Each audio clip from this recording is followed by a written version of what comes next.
In our previous video, we added a new tab to our menu UI for our quest log. For the UI, we used test data to populate our quest entries, but by the end of this video, we're going to be able to write our own quest using scriptable objects, so we can edit them in our inspector. So we'll be able to create a quest, add new objectives, like if we say we want to collect 2 heart potions, and then this will be synced and updated in our UI. But before we jump into building our quest system, I want to share something that can really boost your game dev skills. This video is sponsored by Brilliant, an interactive learning platform that helps you sharpen your problem solving and programming skills through thousands of hands-on lessons in math, science, programming, data analysis, and AI. If you're working on systems like quests, player classes, or game logic in Unity, then having a solid understanding of logic and algorithms can make your code smarter and more efficient. Brilliant has courses like Thinking in Code and Programming with Python that train you to break down complex problems, just like we do in game dev. What's great about Brilliant is that it's all interactive. You're not just watching videos, you're actively solving problems and building real intuition, which is much more effective than passive learning. It has the perfect mix of engaging problems, competitive features, and daily encouragement, which helps keep you motivated. And because the lessons are bite-sized and available on mobile as well, it's easy to build a learning habit even on your busy days. It's much better than that mindless scrolling. To try everything Brilliant has to offer for free for a full 30 days, you can visit brilliant.org/gamecodelibrary, which you can check in the description or pinned comment to get started. You'll also get 20% off an annual premium subscription. So thank you very much to Brilliant for supporting the channel. But now let's get started on building our quest system. To get these entries populated with some quest data, we're going to need to add some classes. So we'll first want to add a scriptable object so we can create new quests. For our quest class, so we can create new quests, we'll want our quest objective, so we'll have a quest objective class. And we'll also need to know our quest progress so we can display this in our quest log. So in our assets,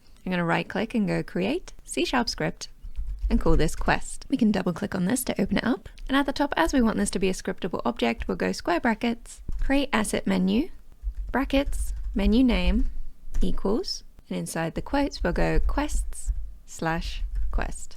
Now instead of mono behavior, we want this to be scriptable object, and we'll delete this start and update. So at the top, let's add our variables, which will be a public string QuestID, a public string for our quest name, public string for our description.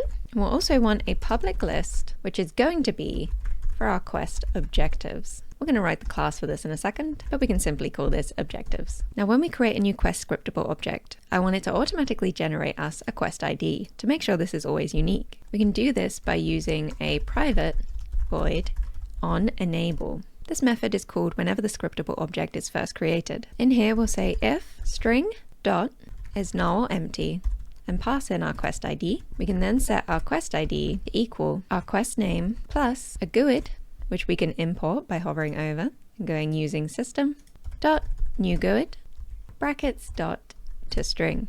So this will create us a unique quest ID for us. Next, we'll make our quest objectives, and as we want this to be able to save in our system, we're going to add a system.serializable as we're saving to JSON, so this needs to be serializable, and we'll write a public class called quest objective. Oh, and up above I've got a list of quest objectives. We just want objective. Cool.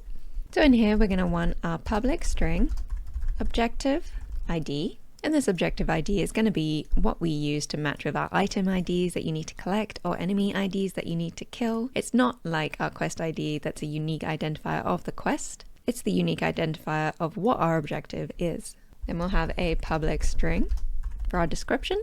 So that may be collect 5 potions, kill 5 slimes. To know if this is items or killing enemies or something like that, we're going to create a public objective type, which we'll call type. And this is going to be an enum, so we can create this now by going public enum objective type. And we can say maybe this is collect item, maybe you have to defeat a certain enemy, maybe you need to reach a certain location, maybe you need to talk to a specific NPC, or we can add in a custom quest in case there's something else that doesn't fit into any of these criteria. So cool, we'll know what our objective type is. Now we're also going to want to know a public int of the required amount, so how many to collect, how many to kill, and of course then a public int of our current amount.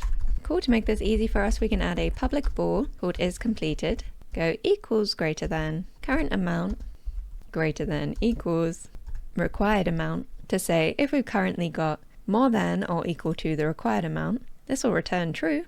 and say that our objective is complete. Cool, we'll leave it at that for now. We're going to add more details to this when we get more in depth with it with the next episode. But for testing's sake, we'll just add what we need for the UI. So next up will be another system.serializable and add in our public class quest progress. Inside our quest progress, we'll have a public quest, which we'll just call quest, and a public list of quest objectives, which we'll call objectives. And with these two, we'll create a constructor. So when a new one of these is made, this will be called by going quest progress brackets and passing in the quest that we're accepting. So when we accept a quest, we'll set this quest to equal quest. So we're storing the quest we're accepting into our quest slot. So we know we've got an active quest in progress. And then our objectives will set to be a new list of quest objectives. Now to explain the reason we're copying this out from our quest and not using it directly is in case you use this quest in multiple places, we don't want to edit the original. We don't change anything in our actual quest, so it's fine to reference this straight into our quest progress, but with our objectives, we're going to be changing our current amount. We don't want that to change the original. So we're going to make a deep copy to avoid modifying the original. To do this, we go for each var obj in objectives, then add to our objectives by going objectives.add and passing in new quest objective, braces, objective ID equals obj.objective ID, description equals obj.description, comma, type equals obj.type, required amount equals obj.required amount, and then finally, current amount, this one's different, we'll set this to equal 0, and a semicolon at the end. So when we start our quest, we'll set this always to 0. Now we'll add a couple of handy little methods. One to check if we completed the whole quest, so all the objectives by going public bool is completed. And same as above, we'll go equals greater than. This time it'll be objectives dot true for all. And in here we'll check O equals greater than.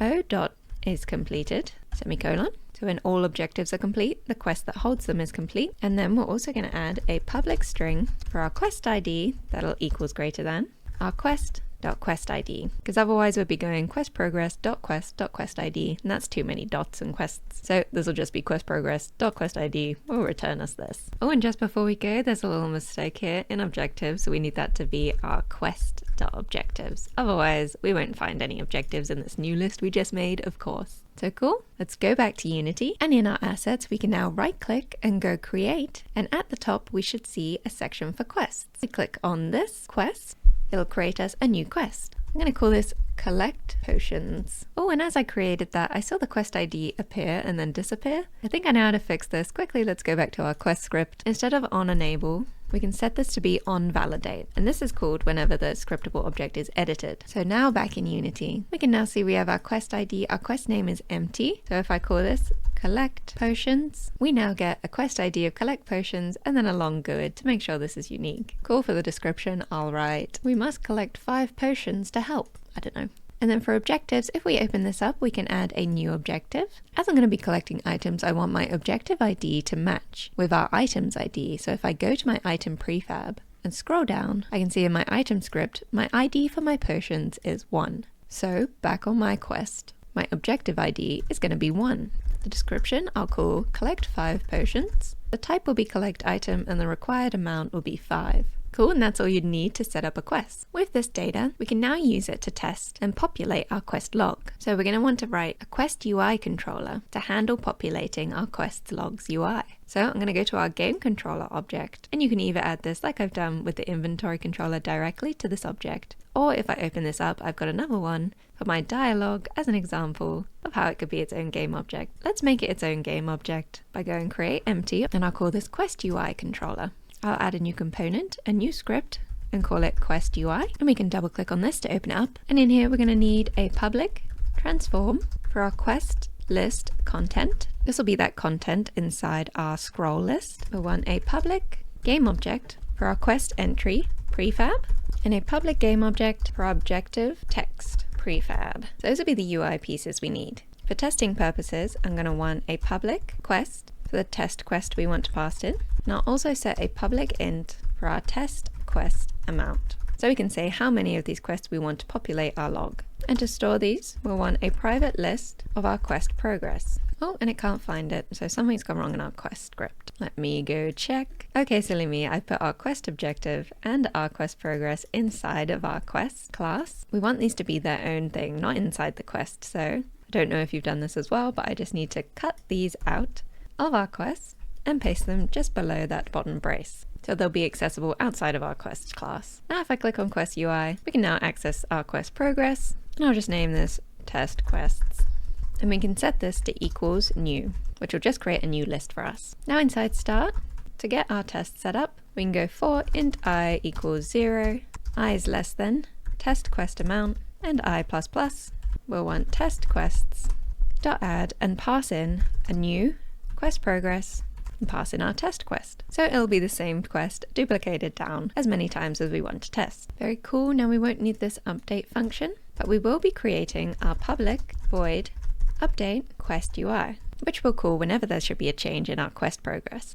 So first we're going to destroy any existing quest entries by going for each transform child in quest list content. So anything inside that content pane, we'll destroy the child.game object. Then we'll go around and build our quest entries. So we'll go for each var quest in test quests. Obviously we're going to be replacing this for each with our active and dynamic quests, but we'll set that all up in the next episode. So in here we're going to go game object entry equals instantiate quest entry prefab, comma, quest list content. So we're going to parent quest entry to our quest list, tmp underscore text, and we'll have to import this in for using Text Mesh Pro. This will be our quest name text. We'll set this to equal our entry dot transform dot find and pass in the name of the text that holds our quest name. So in Unity you can see this is quest name text. It needs to match this exactly to be able to find it, so make sure you get this right. Quest name text inside this find. We'll go dot get component tmp underscore text, and we'll also want to grab the transform objective list and do the same on our entry dot transform dot find and pass in the name, which is objective list. So I can copy this and paste it in.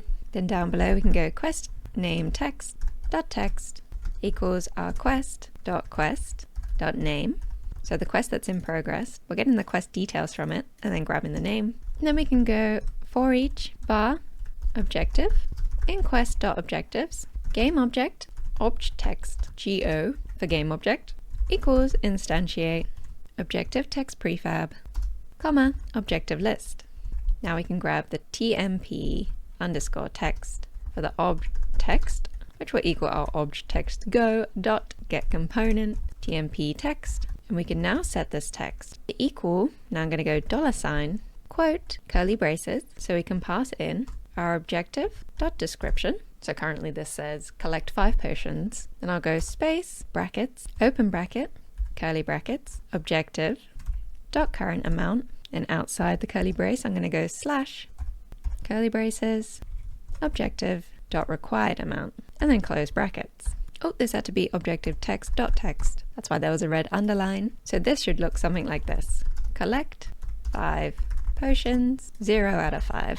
Cool, now we've got this functional done. We're going to need somewhere to call it from. Obviously we don't have this set up in the rest of our game yet, so on start I'm just going to call update quest UI. So this will populate, but nothing's going to change just yet. So let's go back to Unity. Now on our quest UI controller, you can see we need to drag in our quest list content. So that's this content underneath our viewport.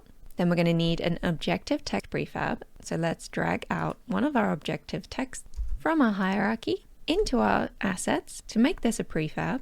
And we're also going to need a quest entry prefab. So let's delete this objective text so it doesn't have this by default on here. Then drag out our quest entry from our hierarchy into our assets. So both of these are now prefabs. We can delete this from our content. Now on the Quest UI controller, drag in our objective text prefab and drag in our quest entry prefab. For our test quest, we can drag in our collect potion quest that we set up, and for the test amount, I'll type in 5. So cool, now if we press play, we can open up our menu, go to our quest page, and we can see all our test quests populating. We should have 1, 2, 3, 4, 5. Anything you need to change, you can change here, so you can see our text is getting cut off. We need this box to be longer. So if we unplay this, to edit that, we can go to our prefab, double click on it, click on our quest name text, and now we can drag this out. So that'll fit any quest name we need. Then back on out, I'll edit our objective text just to check it, and we can drag this out wider too. So cool, I'll add in a bunch more quests so we can test this amount. And let's even edit our quest itself and add in some more objectives.